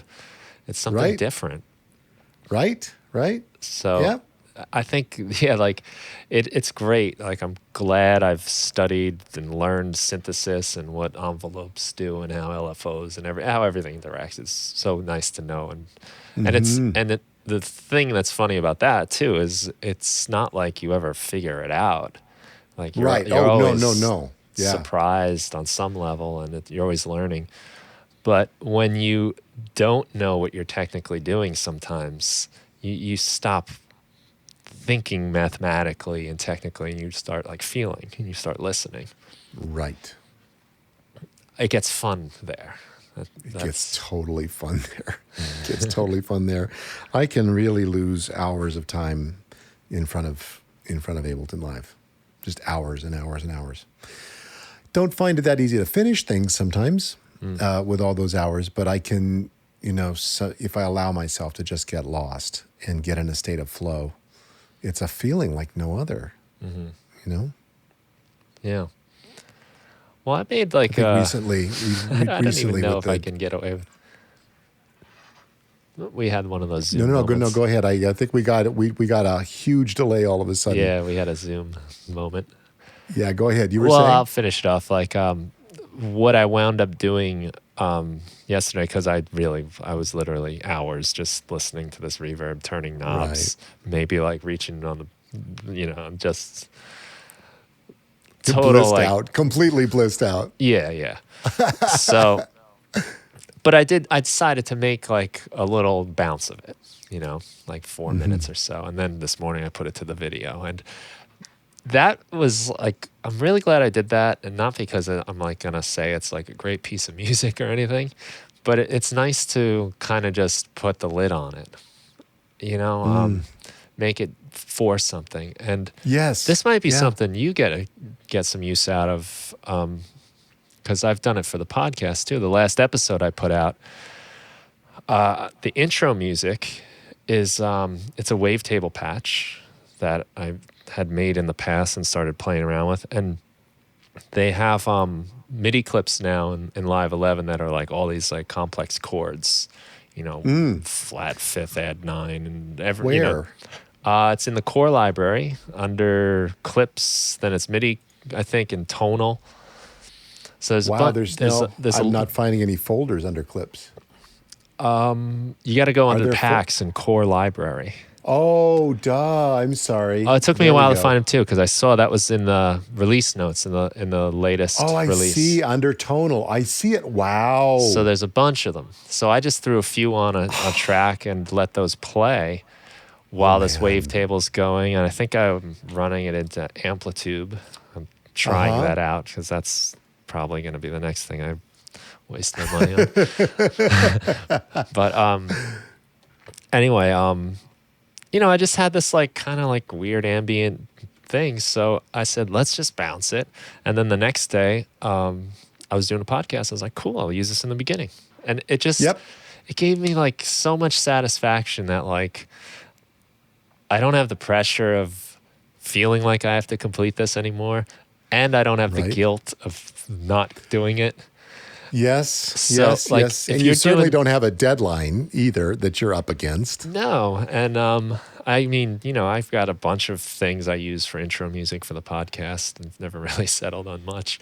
But it's nice to have an excuse to use that stuff. So I'm thinking you're doing all these like daily streams. Like this could be a little way to utilize some of that stuff. And I think kind of what you were doing today, you had that. I guess I missed when you created it completely, but it looked like something you did with Looper with your violin, and you had kind of like a background music to your conversation, something like kind of soothing and unobtrusive. That's it's a nice use for your noodles, I guess, is what I'm saying. Right. That's exactly it. Without the guilt, it's like exactly. I don't know. It's like exercising after you eat cake or something. Yeah. Totally. Well, one of the things that I'm actually going to be doing over this 31 days is I'm going to darn it, discipline myself to actually make something, and so I'm like building this day by day with different clips, cool. And then gonna work on it on Sunday. After the stream, I'm going to stay on for as long as anybody wants to hang out with me. I'm going to go over to Twitch. I'm going to like stop the stream and go over to Twitch and just do a just chatting session and see if I can't pull this stuff together into a song, or maybe compose with some people. Have some friends. Come on and say, hey, yeah, why don't you do this thing? Like more of that, less of this, more of that. Need more drums, need more kick, I've done that a few times, not as much as I wish I had. And I've gotten like good suggestions, it's like collaborating with people in general. Like even if their ideas aren't good, they get you thinking about new things. Exactly. And even if you don't use what they say, it's like, oh, but you know what? You impacted me. You impacted me with your comment. And you know what? That's too, like when I play with people these days, and like when it comes to like, who wrote the song, it's like if you were there, you, in my mind, made an impact. Exactly. Even if you just said like, oh, cool, or no, I don't like that, or it's just that. That's the beauty of it, collaborating with people. Is like their idea affects the way you think, which affects how they're going to think. And it's just this like back and forth constant of interaction, Yeah. When man, my mind is racing now that you bring that up. But, there's all these hierarchies and systems, socially. In music and, in corporate, environments and everything else. There's all these hierarchies and systems. And what you just put forth there is really it's also a band mentality, and it's a community mentality. It's one of the most holistic ways that I can think of talking about people making music together, the way you just spoke it. And that, I think, is like we need more and more and more of that. We need more and more of that attitude, that kind of community where everybody, it's kind of makes everybody equally important. There's some level playing field there. You were in the room, you had something to do with it. This is important. It's important that you were there because the energy that was in the room, you're in it. So I think that's a pretty good place to hang out. It's so important. I mean, I've been playing with two of my friends over the last few months, like the one like social activity, and I mean, just I know my attitude is just different when I'm around. I'm a little more goofy when I'm around my friends, joking around more. And like we'll be just like kind of making up songs out of thin air. Mm-hmm. And if one of the guys laughs at something I said or something I played, that's energy. It's like songwriting. It's like, Yeah. oh, that got a reaction, and that's maybe something I'm gonna pursue, or not, depending on the mood of the song, I guess. But usually the laughter is a good sign that things are working, and Yeah, that's exactly. a lot of It's, feedback yeah, that you don't get on really. your own. Yep. Yep. And you also don't, we think about performance and thinking that we're getting feedback from the audience. And oftentimes, especially in classical music, the only feedback that you get from the audience is at the end of something that you do, where they applaud. And of course, there's pressure to applaud, so they applaud in a certain way. And then there's jazz, where, if you're in a jazz club where jazz is used to being heard, and that is the prevailing language of the club, then after everybody's solo, you're going to hear some applause, as well. So you get some more instant feedback, and sometimes you'll hear somebody say "preach," you'll hear somebody be vocal, and it's accepted. But we don't get that. We don't get that feedback all the time. Then when we're working with each other, yeah, laughter can be real feedback. It's like reception, camaraderie. True. And a lot of times, those like, if I have those bright moments or silly moments when I'm by myself, it a few minutes later, I might have that other thought going on in my head where it's just like, yeah, you're being dumb, you're being lame, you're being, like Yep. without that feedback of someone like kind of also getting it with you, it's very easy to not hold on to it and lose it. So true. Yep. Yeah, it's that conversation that we started talking about at the beginning of the podcast. Yeah. Well, That you constant were saying conversation. you don't know how deep I want to get on the Buddhist meditation mindfulness, but I'm actually really interested in that because I mean, in doing some meditation in the last like few years maybe, to just realize that everything is coming to you through the filter of your mind, and that filter is like 1 minute nice and rosy and positive, and the next minute it's the complete opposite. And it just, if you're not paying attention, which you're usually not, it's Right. constantly flickering in all different directions and colors, and Right. you just never And know we what and you're we going to get lose sight of sucked the into. right, and we lose sight of the fact that it's biological as well. That it's neurological. I mean, I'm going to say stuff probably that's way beyond my pay grade here and way beyond my knowledge level, but this Me is too. how it Yeah. occurs for me. It occurs to me that this chatter that goes on in our head, we most often, at least the people that I know in my lifetime that I've talked to, we so often chalk this stuff up to psychology, right? And, early childhood experience or whatever. We bring things forward, we make habits, so on and so forth. But really, beyond even that is just the neural network. It's just the brain and the body firing. I have my partner is type 1 diabetic. And for anybody who doesn't know, that's the kind of diabetes that doesn't get cured. You don't lose weight and cure this diabetes. But one of the things that can happen is low or high blood sugars, and those can really impact the mind. They can really impact functioning of the brain if it gets too extreme, which is why type 1 diabetics often wear packs and monitors to make sure that they really keep a good sugar level, just for better health and staying alive. But the deal is that from watching her over the years, I realize with my own self that sometimes I just don't feel quite right, and my thoughts go a certain direction. You know, it's not necessarily only psychology. You know, sometimes it's just the frickin' weather. You know, in your head. You know, so you can have storms of like, you know, neural stuff. I think anyway. I don't know how much sense that makes to you. But the actual physical act, and I think this is what you're saying as well, the actual physical act of meditating and noticing and becoming your own observer, quieting the mind enough just to notice thoughts without ascribing anything to them.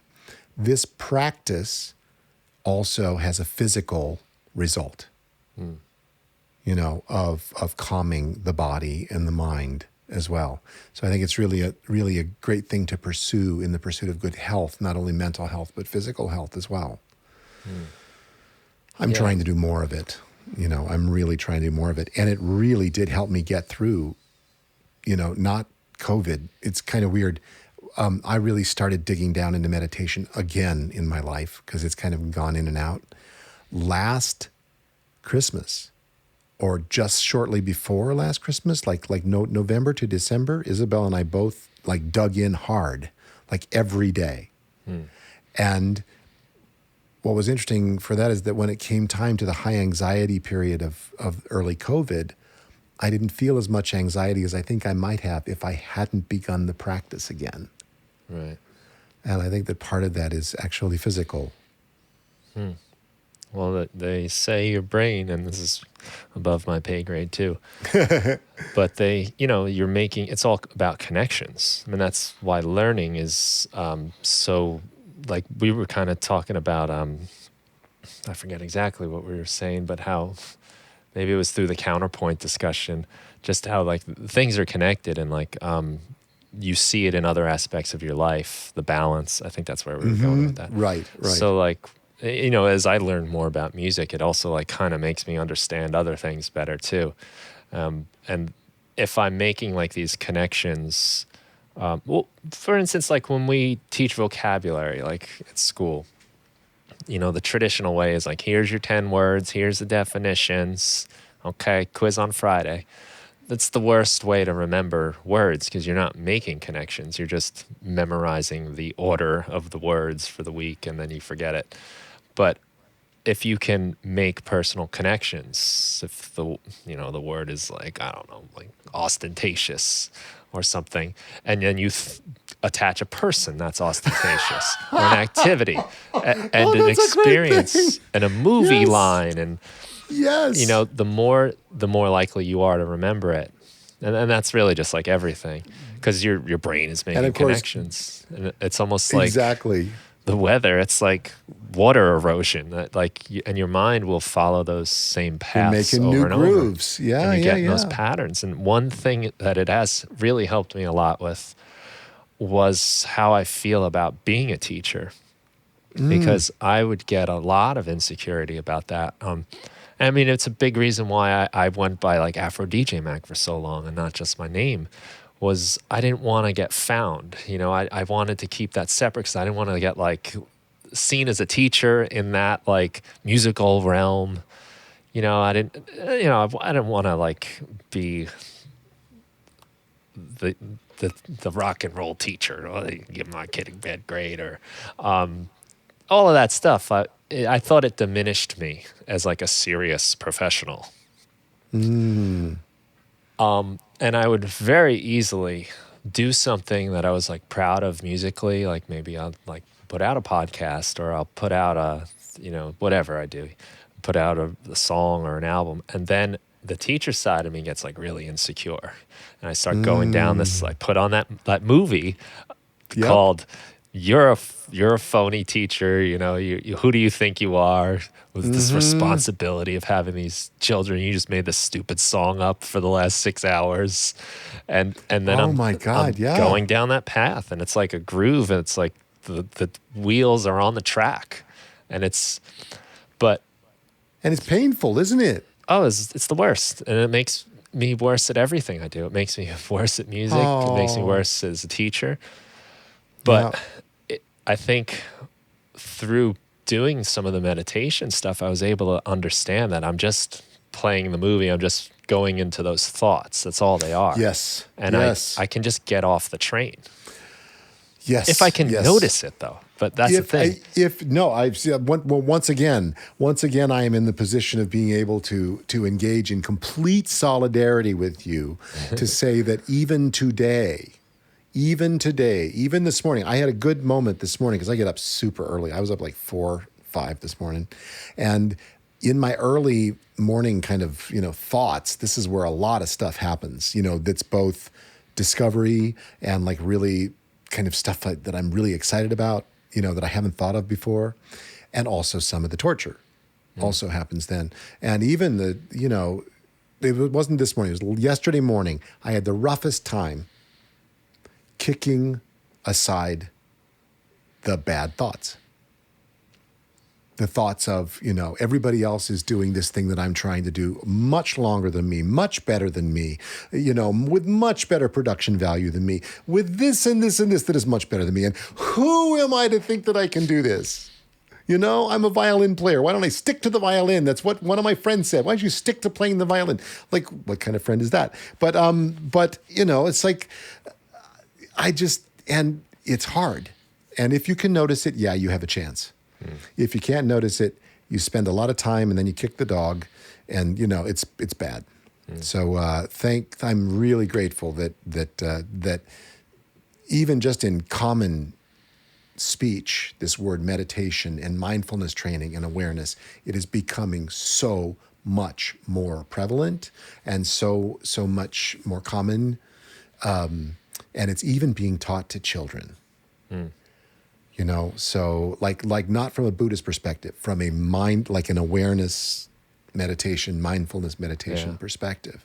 So I think that as a culture, without any religious or spiritual trapping, we are beginning to realize the possibilities for health and well-being. Doesn't mean that the self-flagellating, powerfully negative thoughts go away. It just doesn't mean they go away. Yeah. It just means that maybe you do have a choice. Exactly what you were saying. If you can distinguish that you have a choice, then you can go a different direction. Yeah, I think it's good that it is being stripped of some of that spiritual, not to say there's anything wrong with it, but I think that diminishes it because it sounds magical, it sounds supernatural. But it's actually as like organic and real. It's your body, Your mind is your body. It's actually as unsupernatural as you can possibly get. Yeah. So it makes it sound like it isn't real or it doesn't work, and it's also not like. It's a practice. You got to do it. It's like that's exercise. The other thing. You don't work out one time and now you're a bodybuilder. Exactly. And even if you are a bodybuilder, if you stop for a while, like you lose it. Right. It's an ongoing thing. But it is helpful, and it's always the challenge of like noticing and remembering to get there. And then sometimes you're so deep in it that like you don't even want to. I've had that too, where like I know, but like. I don't even want to. Like, it's just not there. So. Yep. I have the sleep problem, where if the stars are not aligned and I'm not completely awake, I will drift off into sleep during trying to notice my thoughts. It was like, yeah. Well, I don't think that's the worst thing either, because you are... It's not the worst thing, no, because you're resting. Yeah, you're resting, and you're also not, like, consumed by those thoughts, too. I fall asleep sometimes when I do it, too. Yep. I don't mind, like, laying down to do it, Yep. So, I kind of, at least what I tell myself is, like, if I'm falling asleep, then at least I'm not, like... Because, if you can't sleep, usually it's because your mind is racing and you can't get out of it. Yep. So maybe it's like a sign that you kind of don't need it. Possibly. I also had a really wonderful, I tell this story sometimes, wonderful colleague of mine and somebody who I respect so highly, really kind of schooled me on the idea that playing my instrument was a form of meditation, because when I did it, not on stage necessarily, where there are other things to think about, but if I did it and I was working single-mindedly at home, practicing or playing or doing whatever, or even this Ableton flow that we were just talking about, it's a form of meditation, because the mind gets quiet. I think it is. I definitely think it is. I think a lot of the reason I like it is for that.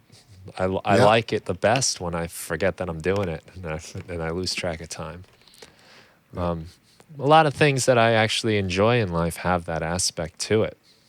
That I do kind of like forget about everything for a little while. Yep. Yeah, totally. My friend, I had this experience recently because the whole election thing was for me a fairly tumultuous experience. Really? And my friend I don't think Andre, it's just you. no, you do. Doesn't matter what side you're on either. Yeah, I know, right? Doesn't matter. You might know Andre Chumley. And Andre is he's guitartour.net. He's guitar tech, show tech for Greg Lake. It's like for everybody, for like all these incredible Adrian Ballou, all these incredible bands over the years. Anyway, he and I talk a lot. He lives in North Carolina, in Asheville, like where Moog is and Make Noise and all those folks. The great musical capital. So anyway, we talk a lot, and he's been saying to me over the past few months, it's this and this and this, and it's but then I go down in the basement, I make music, and it's okay. And I kind of didn't understand that, because I wasn't making a lot of music at the time, because I was just trying to like build my business, which is, although it's around music, it isn't making music right now. And there were a couple of days when I just put on Wavetable and I just played. And I remember there were a couple of distinct times when my spirit was because there's a little fear about this whole, transition thing. There was, it didn't feel really good. And I was really getting a little upset. And there were a couple of days when I did spend 2 hours just making music, and I forgot all about it. And I hadn't used music in that way for a long time. And I did. And it really was kind of, I know I sound surprised. I was surprised. I was like, I'd forgotten that this could actually do something this could be something that I could proactively do to change my state. And I think there are probably more people than less that use music as a state changer. I had forgotten I could. So reawakening to that was kind of, a new thing. Yeah, I went through that not too long ago. It was over the summer, coming out of, not really coming out of it, but it'd been so crazy with the pandemic, and then, all the unrest, and just like everything is so huge in the world right now. Yeah. The news, you have to check the news all the time. Who knows what's going to happen? Who knows what's happened since we've been talking? Right. Turn this off and be shocked. But it made me feel like, what's the point? I did a podcast on it too, and that actually helped a lot, just talking about it. Just processing, right? Yeah. But one of the conclusions I came up was kind of like what you're saying is if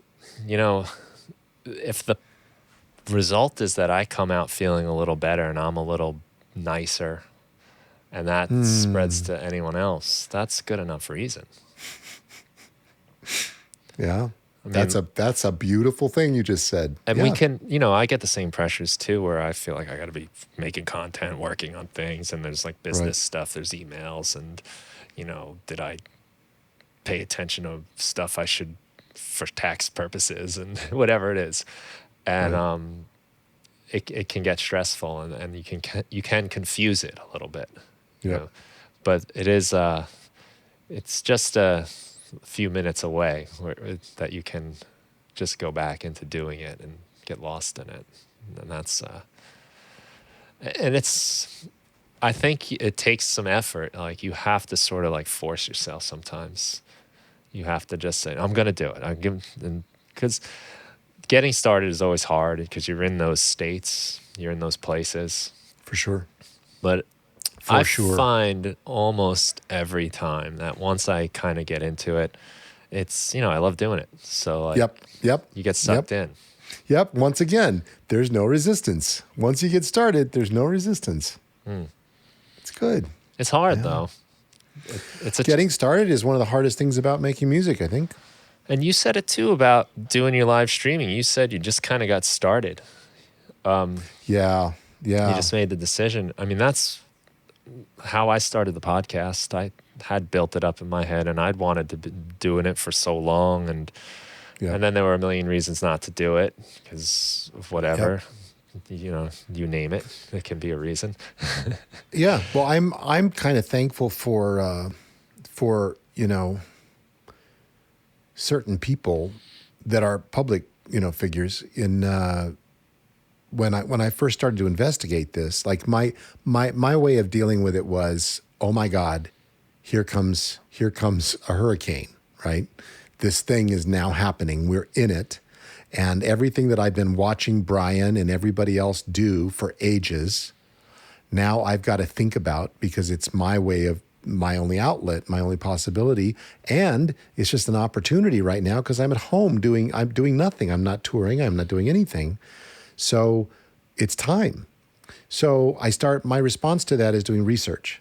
So I'm like, okay, how do you stream? What does this mean? What is all this stuff? And I'm like, one of the things I do not want to do is put something on a memory card and then log it into a computer and then edit it in Final Cut. I'm like, wow, that does not sound like a great use of my time. Although I know someday I'll have to do that. So I started looking and I'm like, oh, you can record into OBS. Oh, you can record into Ecamm Live. Oh my God, you can actually, but then you could also stream and record. So as I was watching people talk about all these softwares and the way of doing things, there were plenty of people who said, on YouTube, you want to be a YouTube content creator? You got to make 1,000 videos. So you might as well get started today. Look, here's my first one. Looks awful, right? Just do it. Make bad music. Make B-level product. Do something. So that's how it happened. And then with the live thing, I remember somebody from the Ecamm Live, somebody on their community Facebook page or on some video just said, just press the button. Worry about it later. Nobody's going to die here. There's nothing that bad going to happen. Just press the button. So that's what I did. So that was huge for me, to tell you the truth. It was really huge. Never mind the fact that I did it in different ways all through my life. Like I quit my orchestra job on a whim. What else did I do? I started playing jazz, not knowing what I was doing, and just saying, okay, I'll get up on stage and do that. I'll give that a shot. So I've taken risks plenty in reinvention in my life, but this time I really did feel that, the resistance before I just decided to go ahead and press the button, and that helped. You're right, just doing it. That's how I started the podcast. It was going to be live streamed. It's going to have different sections and different parts, and you had it all designed, huh? It was going to be so much of a production that it was never going to happen. But for whatever reason, that one day, I said, well, let's just see if I can even do it. Like, what's the basics? What's the bare minimum? It was a microphone. I was like, all right, well, there's one already here. That's it. And let's go. That's it. And that's it. And that's kind of what started to work. Yeah, and that's kind of what I'm trying to teach in the classes, in the level up classes, is try to open up the possibility that people can do this too. Anybody can do this too, and they might already have what it takes. And if they don't, it doesn't need to cost an arm and a leg. Just like you said, what do you need? A microphone. You can get an SM57 for $99 and it sounds great. And if you're lucky on eBay, you can find one for $25. So it's like, there's no reason not to do something if you want to do it. It's true. I mean, it's hard, but it's true. And Yeah. but you have, like you said, you have to be okay with not being perfect. That's a prerequisite. But I mean, it's kind of funny. Most of us humans, if I may say, once again, above my pay grade to say most of us humans, but because I'm not a neurological specialist or surgeon, but I think all of us humans have a desire to do something, right? And that's a very broad term, something. So whether it's say an idea, make some music, make a connection, start a garden, plant anything, plant seeds of any kind anywhere. If we want to do something and we have a desire, most of us humans are going to have that conversation with our perfectionist side. And the fear of being seen, the fear of being visible, which is all connected to that, right? Because failure is not taught in our culture to be a good thing. It's taught to be a bad thing. In other cultures, it's taught to be a good thing. But in our culture, it's taught to be a bad thing, or it's taught as a bad thing. So since we have this relationship with failure and fear, it's always going to stop us until we push past. And most of the time when we push past, we realize that it's not the life or death survival situation that our brain had made it up to be. And this is everything from ice skating to skiing to swimming. Yeah, I agree. And it comes in waves. And I mean, I had a little trouble getting the podcast going again after, being sick. So it became like a big thing. I know when I go back to work, I'm gonna be confronted with all these like feelings. It's gonna be a little weird and a little tricky. And that happens fortunately so often with my job because we have like all these breaks like summer vacation where that first day in September, you're kind of like, I don't know how I ever did this. But then by the end of the day, you feel like you've been doing it for the last 6 months still. Yep. And it goes away fast and it comes back fast. It's so funny we don't remember the pain. Yeah. Which that's a good thing. Otherwise, we never get started again, right? Yeah. So that's one good thing about being so consistent. Where like if you're doing this every day, like you're gonna, the blow is a little softened, I think. Yes. Yeah. Well, yeah. You hit it. This is one of the reasons I do it. Right. So it's like, this is exercising that muscle in me. And it's also, it's an effort to encourage others to exercise that muscle, not just come see me do my thing, more come talk with me and maybe express your idea. Maybe talk about ways for you to move forward, right? And certainly come to my class, if you want to discuss these issues further, to like give yourself a chance to open up and do some stuff that maybe you've been resistant to or having problems being stuck inside of or whatever. Let's do it. Well, I think that's inspiring to people too, especially the way you're going at it now, where you're like, I just started and here I go. And that's all you have to do too. Right, exactly.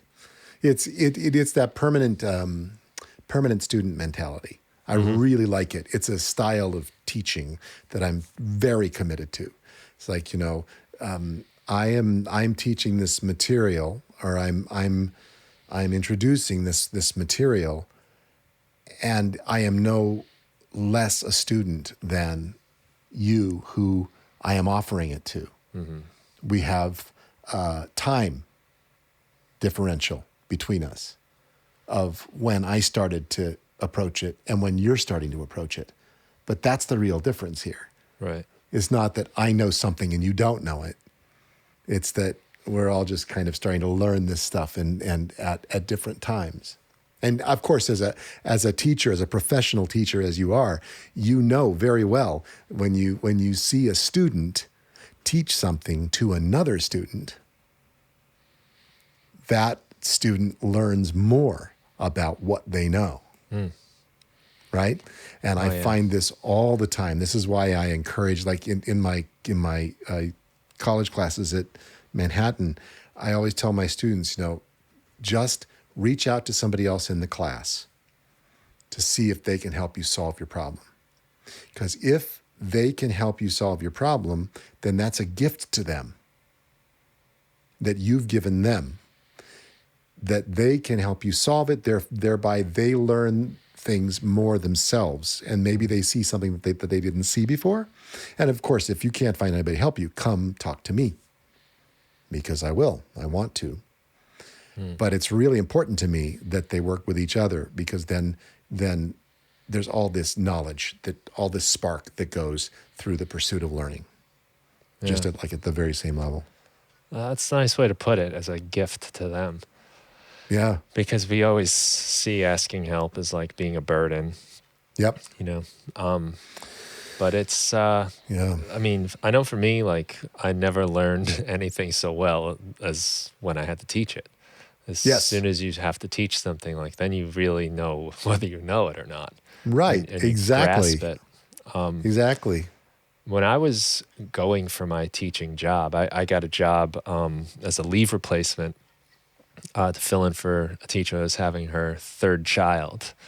So, I got kind of thrown in there pretty quick after getting out of school, and they were reading The Catcher in the Rye. They were halfway through it. I'd never read it before.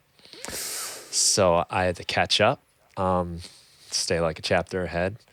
And there was so many, it was the middle of the year too. So like, I didn't get the okay, the school year's starting, so here's the attendance policy this year, and here's this. Right. Everyone's in the middle of they're in the swing of things. It was Valentine's Day was my first day.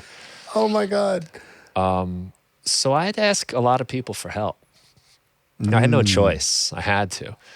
And the funny thing that I learned is that rather than them thinking like I was just some idiot that didn't know what I was doing, which, I mean, I was, so maybe they did realize that, but it showed to them that, like, I cared enough to figure out how to do it. Yes. And it also showed that I respected them enough for their opinion. So I think it created, like, like you said, we like to have a purpose, and it feels good when someone says, "Hey, you know how to do this. Can you help me?" It makes you feel useful. It's a nice feeling. Yep. So I found like a lot of those people when it was time to get hired were like saying, "Hey, he's a good teacher," and they never saw me teach. They just knew that I'd maybe ask them for help, and I was friendly. And a team player. Yeah, and it's so important to ask for help. But I never thought of it as like a gift. I did recognize that it was sort of a confidence booster, or gave you like a sense of importance when someone asks you for help or advice. But the gift thing is a cool way of looking at it, because it is. I mean, it feels great when someone thinks you can help them. Well, even if you don't want to help them, it feels good to know that they think you can help them. I mean, that's a self-esteem thing, absolutely, and that's one piece of it. And the other piece of it, which is most important to me, is that gift of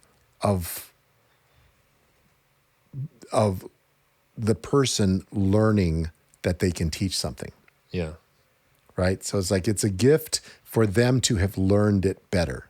Yeah, they have to process it in a new way. Yeah, exactly. Yes, exactly. They're processing it in a way. They're saying it, because most people who learn Ableton Live are learning it in here. They're learning it with the mouse. They're learning it with their MIDI controllers. They're learning by doing. They don't talk it. They watch YouTube videos. They've got all these words coming in. They've got input, but they don't have to explain it. if they end up talking to a colleague about it, then what do they end up saying? They end up saying, oh my God, there's this really, really exciting thing that you can do. Let me show you what I did today. Let me show you what you can do. Or if somebody has a question, they say, I don't understand the back to arrangement view. Then you're like, oh, I got that. I got you. I got you. So it's the kind of gift of actually awakening passion, awakening the ability to teach, saying everybody can be a teacher. And isn't that great, right? For the culture, for all of us. It's just team building, I guess, community building. There's a power in being able to talk it out. And yes. I've been surprised in doing the podcast how much talking my thoughts helps me understand my thoughts. And they're like these cloudy things, and then suddenly they solidify a little bit. It's like, oh, that's what I mean. Mm-hmm.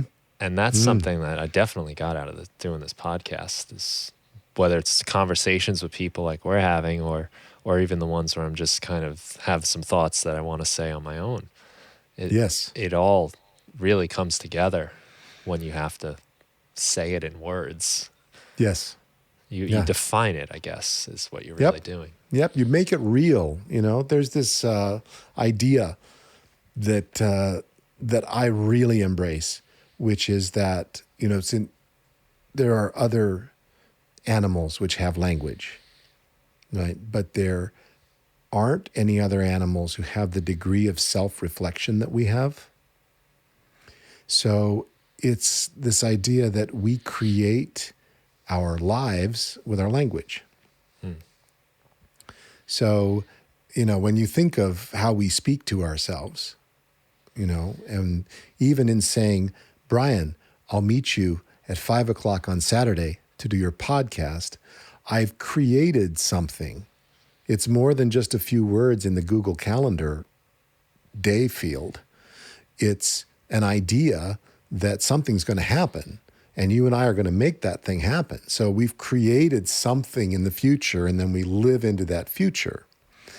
If we use language in a violent way, like for instance toward ourselves, and like say, I'm so stupid I can't learn that, then we create limitations on ourselves that we then live into. And the only way to get rid of those limitations is to re-say it, to make a new statement, which is not, I'm stupid, I can't learn it, but to say, I am learning this. And that creates a whole new field to live into. So I'm really interested in how we use language to build and shape our world. This is one of the reasons why it's been so disturbing for all this time to see cruel language used in oppression of any kind, or in derision or shame or whatever in our particular society that we live in every day, because the language is important. So anyway, that's kind of a digression, but it's kind of a pet thing of mine. And since I have problems myself, as I mentioned earlier, just in the morning getting up and having to wrestle these thoughts that are challenging and limiting, and try to say, no, I got this. You guys go over there and hang out, and I'm going to go over here and I'm going to do this, and I'm going to start by washing dishes. But, whatever it is, trying to really use positive language to generate things. It's important. Yeah. I've always shown my students a talk by Carol Dweck called The Power of Yet. And she's the one, I believe she's the one that came up with it, about like there's the growth mindset and the fixed mindset. That's her book. Yes, I've read that book. I just had forgotten her name. Yep. Yeah, so that idea that like you can either be fixed, where you're stuck where you are, I can't do that, or I don't know how to do that yet. Yep. And then that's just that possibility is huge. Yes. And I think it's another one from, there's a quote, maybe it's Henry Ford, where it's whether you think you can or you can't, you're right. Yeah. Yes, I think that is Henry Ford. Remember when It's just so earlier good. in our conversation when I was talking about failure, right? And how we don't teach failure as a positive thing in our culture. That was from that Carol Dweck book, from the mindset book. And that's the exact reason why I let all my students revise anything for better grade. Yes. You can get 100 in my class if you want. Yeah. You just fix what you got to do, and we'll pretend the old grade never happened. Because that's the self-reflection where you start thinking about like what you can improve, and it's not just this thing that happened to you, but it's something you have that control over. Yeah, getting out of that victim mentality. Yeah, The empowerment mentality. good stuff. Mm. So listen, I know you've been at this you've been in front of the camera for at least 3 hours or so now. So I have been, and it's been a real joy. yeah, it really has. To The talk time with flew you. by. Yeah, and I gotta say this because this is something I say to all teachers. My father was a high school teacher in South Central Los Angeles. He was a music teacher, and in the end, something called Proposition 13 removed all of the arts monies for the school, so his entire arts department went away. He ended up teaching remedial English to keep his job before he retired. So he went through a tough time, and I watched that happen. So I'm just that's just context. Put that aside. But I just have to say to all teachers, especially who teach elementary school and high school, I always have to say, look right in your eye and to say thank you for your service, because Thanks, it is too little supported and respected thing in our ecosystem, and is one of the most important things in our ecosystem. And every time I meet a teacher, I want to make that clear. And I hear and I see from you what an incredible, empowering environment you create for your students. So thank you for that. Thank you. Well, you're doing your share of the work too, I would say. So. Yeah. Well, now, I mean, not with high school students, but yes, I am doing it. Still, it's no less important, No. It's no less important, but yeah. It's we understand each other, I think. I think so. Can I tell you about my classes and the dates? I'm not sure when you're going to put this out or not, but ASAP. Okay. So this is the we get out for that. Yeah. Yeah, the level up your virtual presence is it's a 2-day free online workshop of 3 sessions. So it's like an hour and a half. And that is going to be online. It takes place in the form of a Zoom call. And it is on December, what does that say there? My 12 and 13? 12th and 13th, yeah. And I will send you a link for that. It's actually on my Facebook page on any of the streams. It's there. And then also I am indeed streaming every single day during the month of December until the 31st, including New Year's Eve. And 4:30 on my Facebook page, which is facebook.com/Todd Reynolds, and Twitch at DigiFiddler. And what else did I say? And YouTube/Todd Reynolds, YouTube/Todd Reynolds. So yeah, so you can catch me there anytime. And we'd love to have any of your listeners join us just to see kind of what's up in that thing, and say hi, say I come from Brian, and you'll get special treatment. You'll get a table by the window, nice. And stuff like that. So yeah, that's what's up right now. Very for good. me. And thank you so much for letting me share that with Well, your if you're listeners. not watching, you should know that Todd has just dropped some really cool lower thirds, which is just which is a term that I learned about 7 months ago. Me too. That's what I learned at Brian. I felt like I think you mentioned it before we started talking, and you said it, and I was like, lower third. Oh yeah, I know what those are. Yeah, right. But the little like names you see like on the news programs for the anchors, but it's a good little indication of the high production value of what you got going on. It looks great. So if you haven't, it's nice if I said, if you haven't been watching, check it out, because it's a good live stream. Lots of cool camera angles and good eye candy lower third, and but and we're developing it, and we are growing it. It's like really, we're growing it from very little, since April. So there's plenty of room to grow. I've got a green screen sitting in the other room that I never use because it's just a pain in the butt to put up. Yeah. But eventually we'll get that, and all of a sudden I'll be performing in Egypt inside of a tomb. So nice. We'll get there. Yeah. Well, I think the other thing that everyone will get out of it is just what I think you've shown today is just this good energy and supportive spirit for people's creative work. And, I definitely got a rush of that from you today. So I thank you for that. And I think everyone should check you out. Just the fact that you're doing it every day is inspiring. Go to, whether it's YouTube, Twitch, Facebook, or Instagram. Yeah. They're all up and running. Check it out. Yeah, right on. Well, thank you so much for having me, Brian. It's been such a pleasure to hang out with you. Yeah, you too. Thanks so much, Todd. All right. Bye-bye.